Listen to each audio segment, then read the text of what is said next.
Hi hello welcome to Telugu one. నేను రూపా నాదెల్ల. తెలుగుదేశం అధినేత నారా చంద్రబాబు ఆదేశాలను శిరస వహించేందుకు గంటా సుముఖత వ్యక్తం చేశారు. తన సిట్టింగ్ సీటు భీమిలి నుంచి కాకుండా విజయనగరం జిల్లా చీపురుపల్లి నుంచి రంగంలోకి దిగాలన్న చంద్రబాబు ఆదేశాల మేరకు అక్కడ నుంచి పోటీ చేయడానికి గంటా శ్రీనివాసరావు అంగీకరించారు.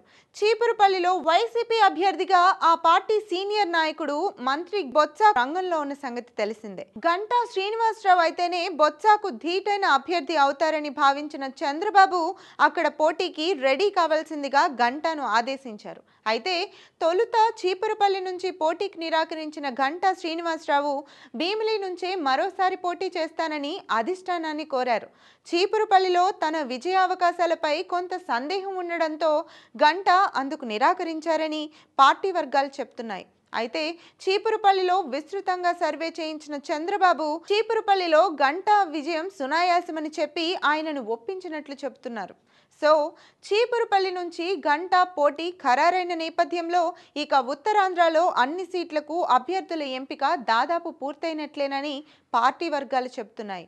ఇప్పుడు భీమిలి నుంచి పార్టీ అభ్యర్థిగా చంద్రబాబు ఎవరిని ఎంపిక చేస్తారన్నది ఆసక్తికరంగా మారింది. విశాఖ జిల్లా మొత్తంలో ఇంకా భర్తీ కాని సీటు ఏదైనా ఉందంటే అది భీమిలి ఒక్కటే కావడంతో ఆ స్థానంలో పోటీ చేయడానికి పార్టీ టికెట్ కోసం కొర్రోతు బంగారాజు సహా పలువురు ఆశావాహులు పోటీ పడుతున్నారు. కొర్రోతు బంగారాజు నెల్లిమర స్థానం నుంచి తెలుగుదేశం అభ్యర్థిగా పోటీ చేయాలని భావించినప్పటికీ పొత్తులో భాగంగా ఆ స్థానం జనసేనకు కేటాయించడంతో ఇప్పుడు భీమిలి నుంచి పోటీలోకి దిగాలని భావిస్తున్నారు. అయితే పార్టీ అధినేత ఎవరిని భీమిలి నుంచి అభ్యర్థిగా ఎంపిక చేస్తారన్నది చూడాల్సిందే.